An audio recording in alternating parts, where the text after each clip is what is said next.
तुम्हाला आयुष्यात एक्साइटमेंट नको आहे तर आणि पैशाला स्टेबली वाढवायचंय तर म्युच्युअल फंड, मनोरंजन हवं असेल शेअर बाजार.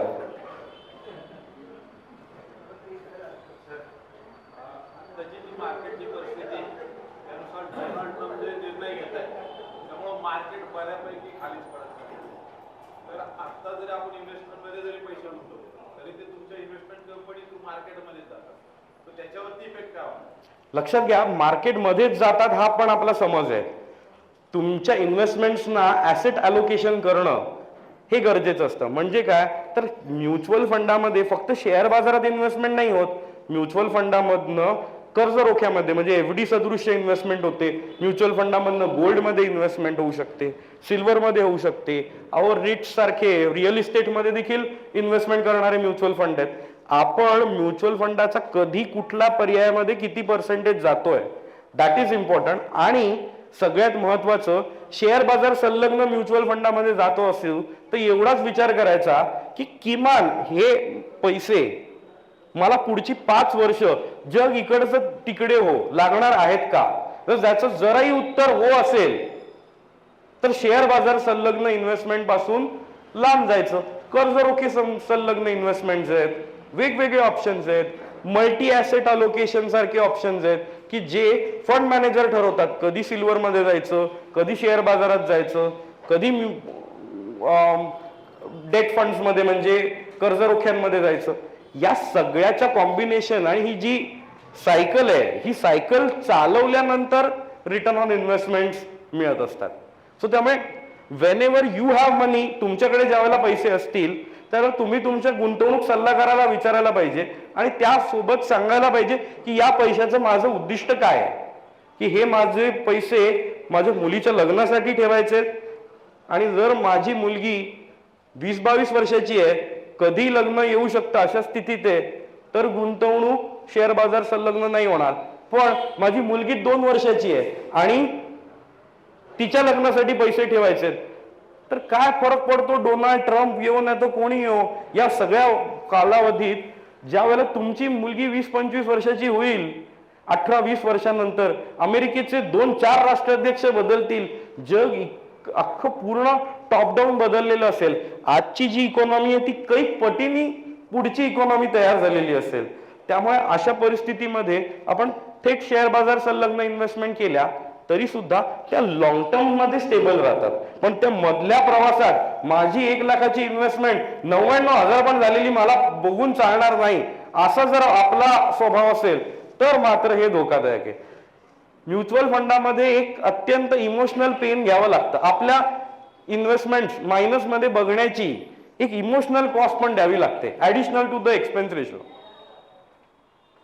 की मी केली गुंतवणूक, त्या गुंतवणुकीचे आता 5-10% मायनस मध्ये पण चालू आहे, पण मला हे पैसे काही पुढच्या काही वर्ष लागणारे नाही आहेत, तर ते मी इमोशनल पेन सोसण्याच्या प्रवृत्तीत आहे का. हे प्रत्येकाचं आर्थिक आयुष्य वेगळं आहे. सो त्यामुळे होतं काय, आपण अर्धचित्र बघतो की डोनाल्ड ट्रम्प असे निर्णय घेत आहेत, मोदी असे निर्णय घेत आहेत, काय बरं होईल. पण लक्षात घ्या ही 50% स्टोरी आहे. 50% स्टोरी मी काय वागणार आहे आणि माझ्याकडे दुसरे काही फंड आहेत. मला वाटणार आहे की आता हे जे फंड जमलेत डाऊन पेमेंट करून टाकतो आणि एक फ्लॅट घेतो. असं जर मी इमोशनल विचार करून काहीतरी करणार असेल तर मग खतरनाक आहे. मग थोडस सावध राहायला पाहिजे. आय होप मी उत्तर दिलं. Yes sir.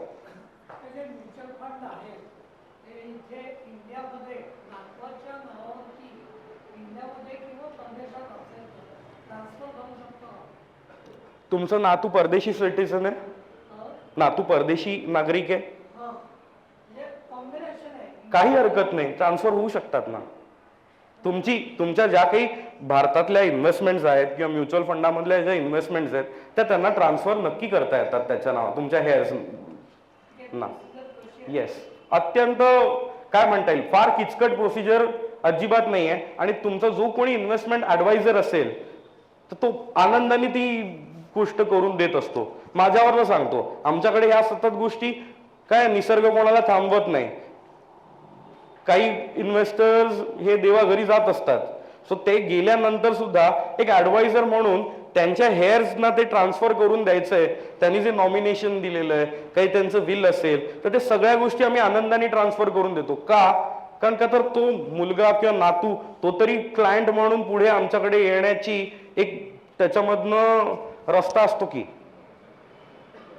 जर तुम्ही कोण आम्ही कोण असे राहू तर तुमचा नातू देखील आमच्याकडे इन्व्हेस्टर म्हणून येण्याची मार्ग देखील बंद होतात.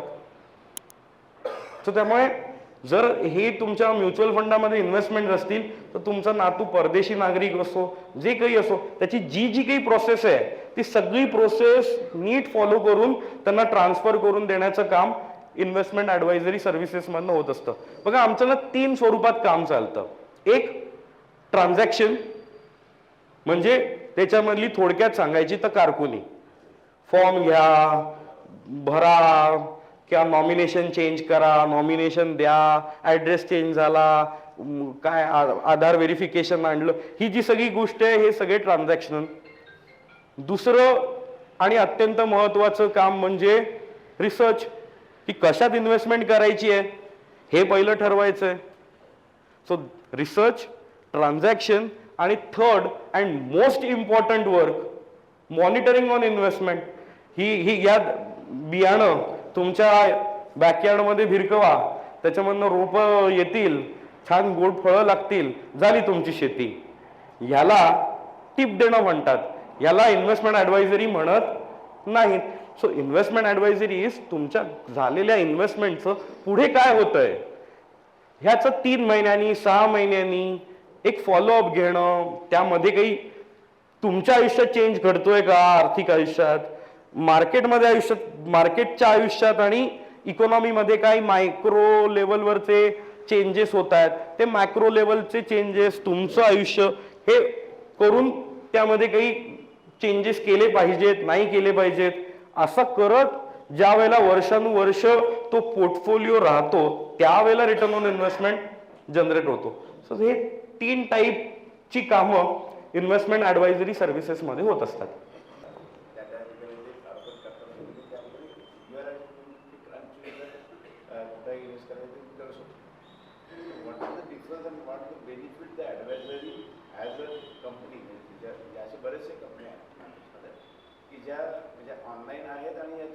खूप छान प्रश्न विचारून याला वाचा फोडली. तुमचं नाव काय सर?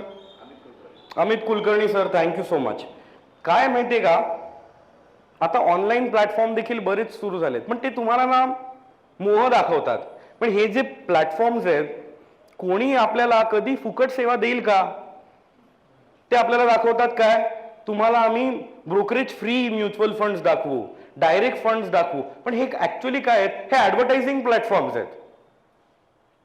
तुम्ही बघा, दर 15 दिवसानंतर त्यांचे रेकमेंडेशनचे पहिले टॉप 10 फंड कसे बदलतात. ते जे कुठला ऍप बघा त्याच्यामध्ये आज जे फंड्स दिसत आहेत बरोबर फेब्रुवारी महिन्यात चेक करा, तुम्हाला हे 10 फंड दिसतात का मला सांगा. पुढच्या महिन्यात त्यांना ज्यांनी कोणी फी दिली आहे त्यांना ते पुढे आणून ठेवतात आणि अशा प्रकारे प्रेझेंट करतात की त्यांना पण माहिती आहे तुम्ही मोठा आकडा निवडा खेळ खेळणार आहात. सो ह्या आपल्या वर्तनाला ही ऍप आणि ह्या सगळ्या मंडळी बऱ्यापैकी ट्रॅक करतात आणि त्याच्यात उत्तरदायित्व काहीच नसतं. त्यामुळे तुम्ही त्याच्यामध्ये वर्ष गेलं, 2 वर्ष गेलं, या सगळ्याच्या प्रवासात अर्जुन आपला काय म्हणतात कुरुक्षेत्रावर एकटा पडतो.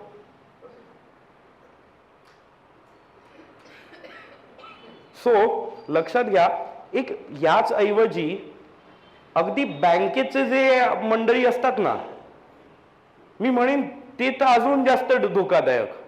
कारण का तर आजकाल ना मला दर दुसऱ्या दिवशी बँकेने केलेल्या रॉंग सेलिंगला आणि त्याची सगळ्या तक्रारी मला आणि माझ्या सगळ्या स्टाफला ऐकत राहाव्या लागतात. कारण का त्यांना तर दर 2-3 वर्षानंतर त्यांना तोंड दाखवायची गरजच नसते. त्यामुळे तुम्ही जर बँकेत गेलात आणि सांगितलं मस्त इन्व्हेस्टमेंट आहे, दरवर्षी 1 लाख भरा, 5 वर्षानंतर हे होईल, तर ते शेअर बाजार का म्युच्युअल फंड सोडून द्या. ते म्युच्युअल फंड नावाने युलिप प्लान विकून मोकळे होतात आणि गुंतवणूकदाराला 2-3 वर्षानंतर लक्षात येतं की मला जे विकलंय बँकेने तो ऍक्च्युअली म्युच्युअल फंड नाहीच आहे, इन्शुरन्स प्लान आहे. आणि तो घेताना आपण मोहात कसे अडकतो की हा याच्यात इन्व्हेस्टमेंट आहे आणि बघा ह्याच्यामध्ये ना 10 लाखाचं इन्शुरन्स कव्हर आहे, हे तुम्हाला फ्री मिळणार आहे. खुश माणूस. अहो 65 वर्षाचा काका, तुम्हाला आता त्या 10 लाखाच्या इन्शुरन्सची गरज काय उरली? तुमची इन्शुरन्सची गरज आता, मला कोणी फुकट जरी इन्शुरन्स देत असेल ना तर त्याला असा मोठा नमस्कार करायचा आणि सांगायचं आता भेट पुढच्या जन्मी, या जन्मीची माझी इन्शुरन्सची गरज संपली. जर माझी मुलं पायावरती उभी राहिली आहेत, माझ्या उत्पन्नावरती काय होम लोनचा EMI अडकला नाहीये, माझ्या उत्पन्नावरती रोज मी जे पैसे कमवून आणतोय त्यावरती घर चालतंय, अशी परिस्थिती नसेल तर मला इन्शुरन्स हवा काय? पण त्या फ्रीच्या नादामध्ये तुम्ही हाच एक्सपेन्स रेशो 2%, 2.5%चा म्हणताय ना, IRDA च्या अंडर हाच एक्सपेन्स रेशो नेता तो 45% पर्यंत वेगवेगळ्या हेडरनी.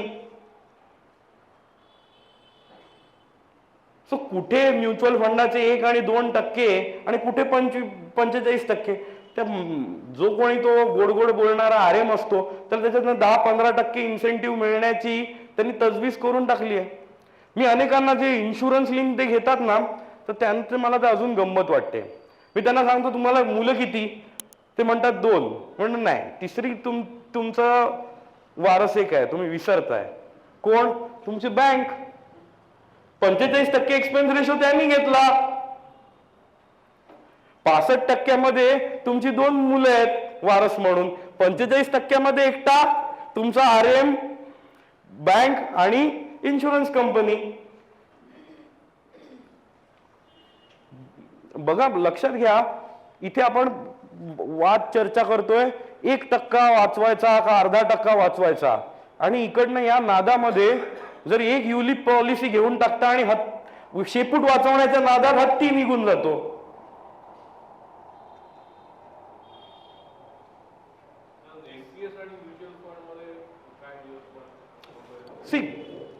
NPS ही खूप छान सरकारची योजना आहे आणि सरकारने ज्या प्रकारे त्याच्यामध्ये चेंजेस केले त्याच्यानी जे पगारदार मंडळी आहेत त्यांना दर महिन्याचं त्यांच्या कॉन्ट्रीब्युशन मधनं NPS आणि त्याचं अग्रेसिव्ह प्लान जर त्यांनी घेतला, जर निवृत्तीला किमान 8 किंवा 10 वर्ष पेक्षा जास्त असेल तर अग्रेसिव्ह प्लान घेतला तर NPSच्या योजना आणि त्याच्यामधल्या ज्या इन्व्हेस्टमेंट आहेत त्या देखील खूप अट्रॅक्टिव्ह आहेत. आणि आता तर नवीन चेंजेस आलेत त्याच्यामध्ये 60 नंतर तुम्ही ऑलमोस्ट जे आधी 60% काढून घेऊ शकत होतात त्याऐवजी आता 85% काढण्याची प्रोव्हिजन आहे. सो त्यामुळे NPS मधली देखील ऍसेट अलोकेशन मध्ये एक पर्याय म्हणून वापरायला नक्कीच नोकरदार मंडळींना काही हरकत नाही. येस,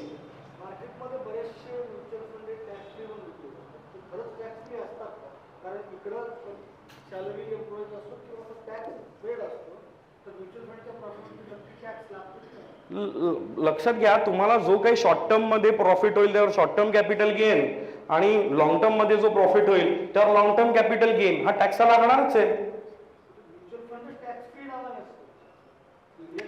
ते लक्षात घ्या. ते तुम्ही म्हणताय ना ELSS असेल, हा वो छोड आहे हम वो गलियां. काय ते ELSS आणि या सगळ्या गोष्टी ज्या होत्या ते जी जुनी टॅक्स रिजिम होती ना त्यावेळेला टॅक्स बेनिफिट घेण्यासाठी 3 वर्षाच्या लॉकिंग मध्ये त्या योजना होत्या.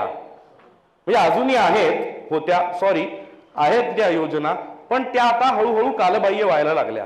कारण का तर इतर योजनांमध्ये 3 वर्षाचं असं काही लॉकिंग नसतं इतर म्युच्युअल फंडाच्या योजनांमध्ये. सो त्यामुळे तुमचे पैसे तुम्हाला हवे तेव्हा काढून घेता येत असतात. वेगवेगळ्या प्रकारच्या डायनॅमिक इन्व्हेस्टमेंट पॉसिबल असतात. आणि आता म्हणजे सरकारला कसं असतं माहितीये का, आपल्याकडे मीडिया कशी चालते, ओल्ड रिजीम बंद केली, ब्रेकिंग न्यूज, हे सरकारला टाळायचं असेल तर सरकार काय करतं, एका गोष्टीला अट्रॅक्टिव्ह, एका गोष्टीला एकदम अनअट्रॅक्टिव्ह. सो सरकारचं जर तुम्ही दिशा बघाल तर ती दिशा अशी आहे की ओल्ड रिजिमला इतकं अनअट्रॅक्टिव्ह करून ठेवलंय की त्याच्यामध्ये ऑलमोस्ट कोणीच जाणार नाही. म्हणजे ती फक्त ब्रेकिंग न्यूज चालवायची गरज पडणार नाही, इतकं अनअट्रॅक्टिव्ह करायचं की त्याच्यात कोणी गेलंच नाही की हळूहळू ते कालबाह्य होऊन. सो आणि नवीन टॅक्स रिजिम मध्ये तुम्हाला असले कुठलेही टॅक्स बेनिफिट आणि अमुक करा मग तमुक मिळेल वगैरे काही नाही. थेट तुम्हाला 12 लाखापर्यंत टॅक्स नाही आणि जे टॅक्स स्लॅब्स आहेत त्या पण कमी करून दिल्यात. आता काही दिवसात परत बजेट आहे, निर्मलाजी काय आणतात बघू.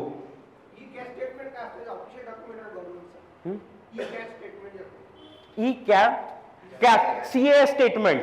ओके, सीए स्टेटमेंट ही सेबीची प्रोव्हिजन आहे की तुमच्या अक्रॉस तुमच्या काय म्हणता येईल ईमेल आयडी वरती ट्रॅक होणाऱ्या तुमचा ईमेल आयडी आणि पॅन नंबर ट्रॅक होऊन एक सीए स्टेटमेंट येतं. पण त्यामध्ये अजून मुद्दा असा आहे की तुम्ही जर मल्टिपल ईमेल आयडी जर दिले असतील तर प्रत्येकाचा एकदा प्रत्येक मेल आयडी वरती सीए स्टेटमेंट पण चेक करा. आणि एक अत्यंत महत्वाचा मुद्दा, तुमच्या ना वेगवेगळ्या अकाउंटनी ईमेल्सनी इन्व्हेस्टमेंट्स करू नका. एक इन्व्हेस्टमेंटसाठी एक मेल आयडी ठेवा, तर ते ट्रॅकिंग जे आहे ते चांगलं होतं. म्हणजे काय, सेबीची त्याच्यामध्ये प्रोव्हिजन याच्यासाठी आहे की बऱ्याच वेळेला ना मी इथे इन्व्हेस्टमेंट केली विसरून गेलो, तिथे इन्व्हेस्टमेंट केली विसरून गेलो, हे होऊ नये म्हणून तुमच्या डीमॅट मधल्या म्युच्युअल फंड मधल्या सगळ्या ज्या ज्या काही इन्व्हेस्टमेंट आहेत त्या सगळ्या एका स्टेटमेंटमध्ये ट्रॅक व्हाव्या आणि त्या दर महिन्याला तुम्हाला यावं ह्याची व्यवस्था लावून दिली आहे. त्याला ते सीए स्टेटमेंट म्हणतात. Yes Soni sir. SBI mutual fund SIP दर महिना मी पगारातून 1000 रुपये देतो. कोटक महिंद्रामध्ये पण 2000 रुपये चालू केले दर महिना. नंतर टाटा म्युच्युअल फंड 2000 रुपये, निप्पो आणि सर प्रश्न विचारा ना. तर आता माझा मोठा मुलगा धाकटा मुलगा 29 वर्षाचा आहे. आता मला त्याचं लग्न करायचं आहे. मी त्याच्यातनं किती पैसे काढू शकतो आणि परत किती पैसे घेऊ शकतो? तुमचं आडनाव काय म्हणालात सर? गणेश मधुकर सोनी. सोनी साहेब बसा ना. काय माहितीये का सोनी साहेब, तुम्ही ज्याला हे जी काही फंडांची नावं घेतलीत ती फंडांची नावं घेतल्यानंतर ते मला कसं ऐकू येतं माहितीये का, मी सिप्लाची गोळी खातो, सनफार्माची खातो, एक डिव्हिज ची सुद्धा घेतलाय फॉर्म्युला. लक्षात घ्या, ह्या प्रत्येक फंड हाऊसेस म्हणजे फंड घराणी आहेत. जशी एखाद्या फार्मा कंपनीची पोटदुखीची पण गोळी असते, वेगवेगळ्या अशासाठी वेगवेगळ्या गोष्टी असतात ना. 25-30 वेगवेगळे फंड्स असतील, त्याच्यामधले नक्की कुठल्या ह्याच्यात तुम्ही इन्व्हेस्टमेंट केली आहे, त्याच्यातली कॅटेगरी काय आहे ती मला बघणं जास्त गरजेचं आहे. तर त्यामुळे जो काही त्याचा स्टेटमेंट वगैरे असेल ना, ते स्टेटमेंट घेऊन एकदा ऑफिसला या, मी पूर्ण तुमचं नीट पाहतो आणि मग तुमच्या उद्दिष्टांना ते नक्की त्या दिशेने जाणार आहे की नाही हे मी तुम्हाला नक्की मार्गदर्शन करेन.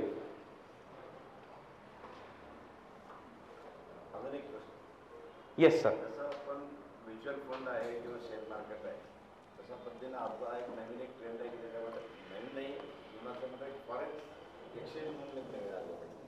त्याच्यामध्ये बऱ्याचशा लोकांनी जसं आता हे बाकी जसं तुम्ही सांगितलं की त्यामध्ये एवढे इन्व्हेस्टमेंट करायचं बँकेचे लोक सांगितलं की इन्शुरन्सचे लोक असतात, तो एक ट्रेंड नवीन आहे की त्याच्यामध्ये मधून नेमकं एक्झॅक्ट. कुलकर्णी साहेब बरोबर ना.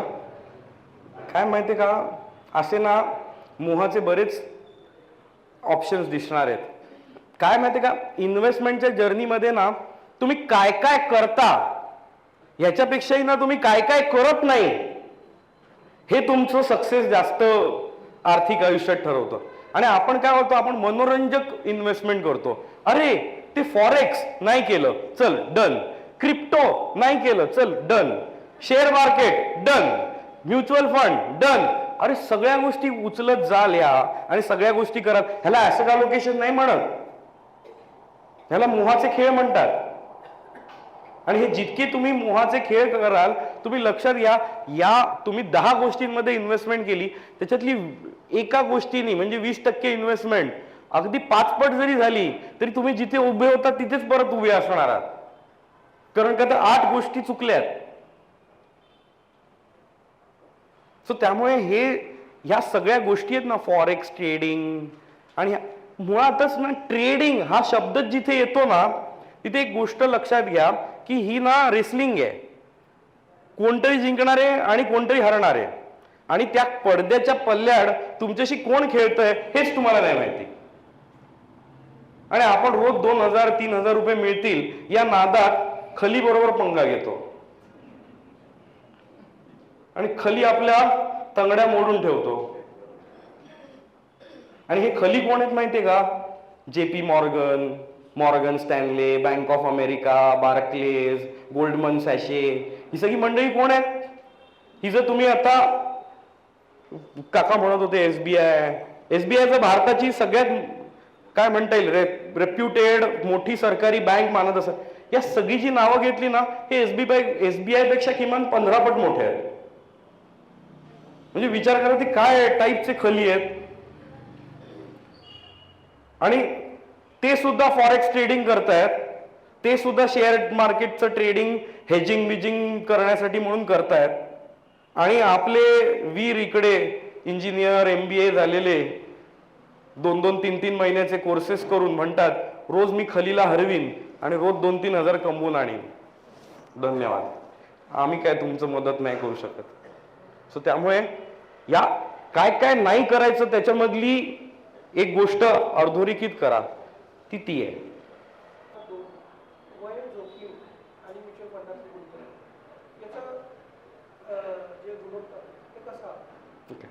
मी देतो तुमचं उत्तर. तोपर्यंत ऑनलाईन देखील कोणी प्रश्न विचारले असतील ते नोट करा. आपण काही 2 ते 3 प्रश्न ऑनलाईन घेऊया.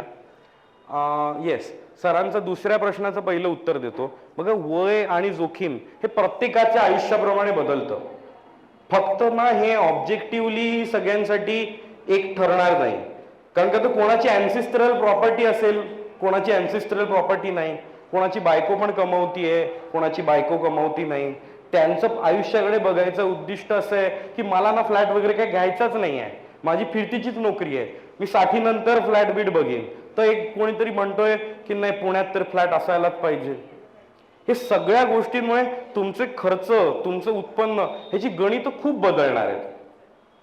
सो त्यामुळे ह्याचं 20% ह्यात ठेवा, 10% त्यात ठेवा, असे जे फेमस माझ्या ना तुम्ही बघाल ना माझा जो चॅनल पण आहे ना खूप कमी सबस्क्रायबर आहेत.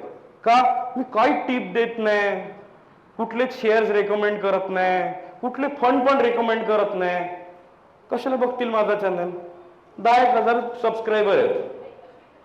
मला कल्पना आहे मी जर उद्यापासून टिप्स बिप्स द्यायला सुरुवात केली ना हे 10,000चं माझं एक 2 महिन्यात लाखाच्या पलीकडे जाईल. पण या मार्गाला जायचं नाहीये. सो म्हणून हे असे काहीतरी कंपोजिशन, प्रत्येकाचं मेडिकल हेल्थ वेगळी असते. डॉक्टरकडे जायचं, जीभ दाखवा, ब्लड प्रेशर चेक करायचं, कुठली औषधं जुनी चालली आहेत आणि माझ्यासाठी उत्तम काय आहे या आजाराला बरं करण्यासाठी, ह्याचं जसं प्रिस्क्रिप्शन तयार होतं जे तुमच्यासाठी स्पेसिफिकली युनिक असतं, तसंच तुमच्या इन्व्हेस्टमेंटसाठी देखील हे युनिक आहे. सो दिस इज सेकंड क्वेश्चनचं आन्सर. आणि पहिल्या प्रश्नाचं उत्तर, आपल्याकडे काय माहितीये का, आपल्याकडनं पुन्हा मनोरंजक गोष्टी आपल्याला फार आवडतात. मेटल ETF वगैरे. मला सांगा 5 वर्षापूर्वी कोण म्हणत होतो सिल्वरमध्ये इन्व्हेस्टमेंट करावी?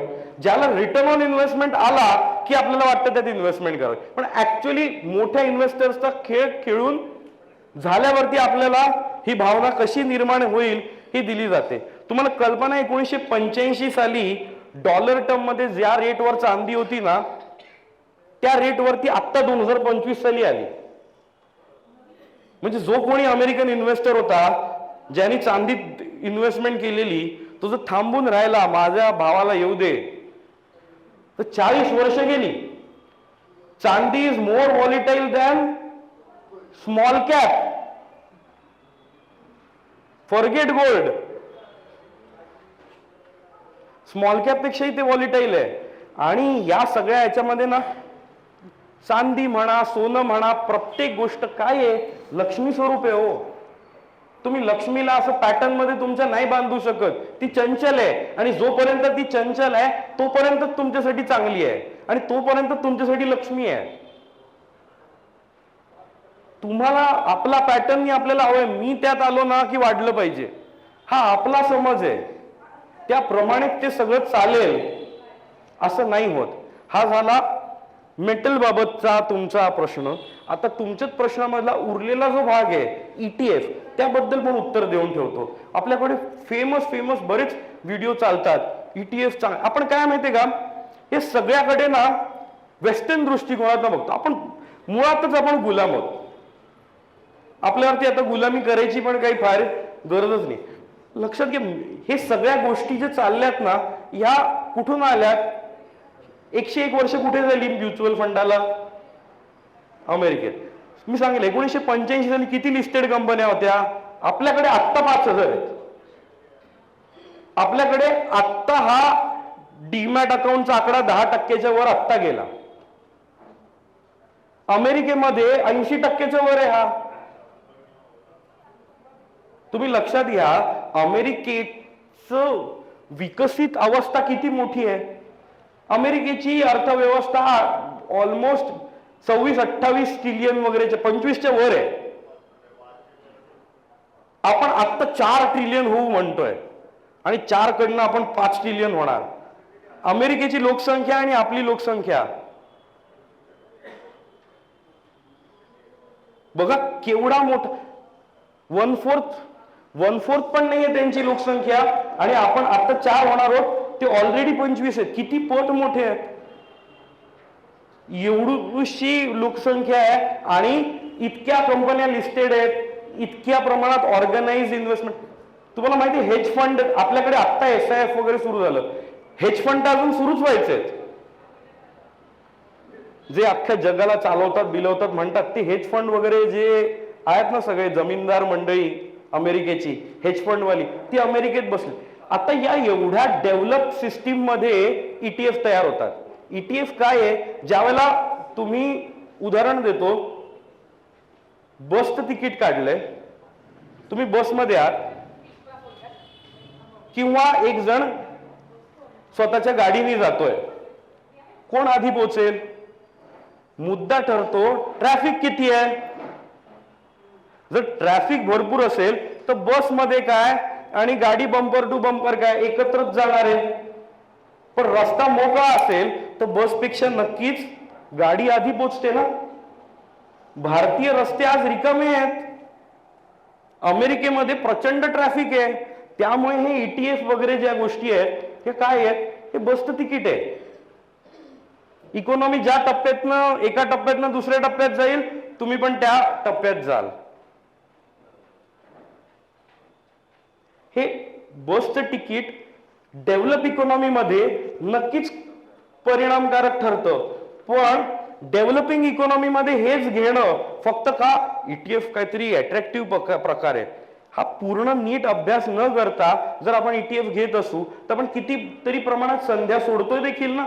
जर आपली रिस्क ॲपिटाईट मोठी असू शकेल आणि आपण ETF घेत असू तरी सुद्धा आपल्या काही प्रमाणात संध्या चुकणार आहेत. बरेच जण म्हणतात निफ्टीमध्ये, अहो निफ्टीमध्ये ज्याला कंपनी येते त्याला तिची बऱ्यापैकी वाढ होऊन गेलेली असते. निफ्टीच्या सुरुवातीच्या कंपन्या आणि आत्ताच्या कंपन्या किती प्रमाणात फरक पडतोय. सो या सगळ्या ह्याच्यामध्ये इंडेक्स लेवल वरतीच मी जाईन वगैरे, ह्या सगळ्या गोष्टींना आपल्याला अट्रॅक्टिव्ह वाटतात. पण ह्या सगळ्या गोष्टी काय आहेत? कम्प्लीट पिक्चर जर तुम्ही बघाल तर प्रत्येक जण आहे ना तो त्या हत्तीचा एक एक अवयव बघतोय. या स्थितीतच आहे. जर तुम्हाला तुमचा इन्व्हेस्टमेंटसाठी व्यवस्थित हवा असेल पूर्ण प्लान, तर आपल्या आर्थिक गरजा काय आहेत आणि त्याच्यामध्ये आपण काय फोकस्ड इन्व्हेस्टमेंट केल्या पाहिजेत या महत्वाच्या आहेत. म्हणजे जो ऑफिसमध्ये आलात ना तर आम्ही एक मोठं वाक्य लिहून ठेवलेलं आहे, गुंतवणुकीत देखील अर्जुनासारखा पक्षाचा डोळा पाहणं महत्वाचं. एकच वाक्य लिहून ठेवलेलं आहे. भीम म्हणत होता मला आंबे दिसतायत, कोण म्हणतोय पानच दिसतंय, कोण म्हणतोय पक्षी दिसतंय, फक्त अर्जुन म्हणत होता मला पक्षाचा डोळा दिसतो. असं पक्षाचा डोळा बघायचा असेल आणि व्यवस्थित तुमच्या वेल मॅनेज सुव्यवस्थापित इन्व्हेस्टमेंट करायच्या, वेलकम टू अस और welcome to any professional investment advisor, जो तुम्हाला वर्षानुवर्ष दाखवू शकेल तोंड, रिस्पॉन्सिबिलिटी घेऊ शकेल. असा नाही की जो आता त्याचं टार्गेट पूर्ण करण्यासाठी काहीतरी चमकदार गोष्टी तुमच्या इमोशनच्या हिंदोळ्यामध्ये विकून मोकळा होईल. अशा ऍडवायझरकडे जाऊ नका. जो रिस्पॉन्सिबिलिटी घेईल, वर्षानुवर्ष तुम्हाला सेवा देईल, अशांकडे नक्की जा.